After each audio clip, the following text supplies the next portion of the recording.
ক্রিকেটের সব খবরাখবর সবার আগে পেতে এখনই সাবস্ক্রাইব করুন এবং বেল বাটনে প্রেস করুন। এবারের আইপিএলে সানরাইজার্স হায়দ্রাবাদ তাদের তৃতীয় ম্যাচ খেলছে রয়্যাল চ্যালেঞ্জার্স বেঙ্গালুরুর বিপক্ষে। প্রথম ম্যাচে দলে খেলেছিলেন সাকিব আল হাসান, অথচ পরপর দুই ম্যাচে তিনি দলে নেই। ইনজুরি থেকে কেন উইলিয়ামসন ফিরে আসায় গত ম্যাচে স্কোয়াডে ছিলেন না সাকিব আল হাসান। টিম কম্বিনেশনের দোষ চাপিয়ে তাকে দলে নেওয়া হয়নি, অথচ সেই কেন উইলিয়ামসন নিজের ঠিক মতো ব্যাটিংও করতে পারেননি, বরং ইনজুরির কারণে তার পরের ম্যাচে আবারও বাদ পড়লেন। তিনি আবারও ইনজুরিতে পড়ায় সবাই ভেবেছিল সাকিব আল হাসান সম্ভবত এই ম্যাচে খেলবেন।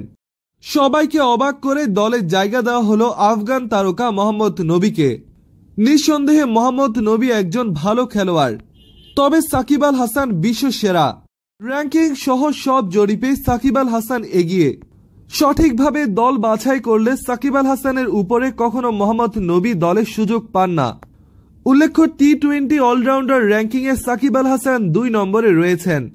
মোহাম্মদ নবীর অবস্থান সাকিব আল হাসানের পর। এছাড়া বোলিং র্যাঙ্কিংয়ে সাকিব আল হাসান আছেন 7 নম্বরে। সেরা 10-এর ভেতর নেই মোহাম্মদ নবী। সাম্প্রতিক সময়ে ব্যাটিংয়েও বেশ ভালো সময় কাটছে সাকিব আল হাসানের, অথচ ভুবনেশ্বর কুমারের অধিনায়কত্বে হঠকারিতামূলক সিদ্ধান্ত নিয়ে সাকিব আল হাসানকে বাদ দিয়ে দলে নেওয়া হলো মোহাম্মদ নবীকে। এই সুযোগের অবশ্য সদ্ব্যবহার করেছেন আফগান এই তারকা। তিনি তার 4 ওভারে 11 রান দিয়ে তুলে নিয়েছেন 4টি উইকেট।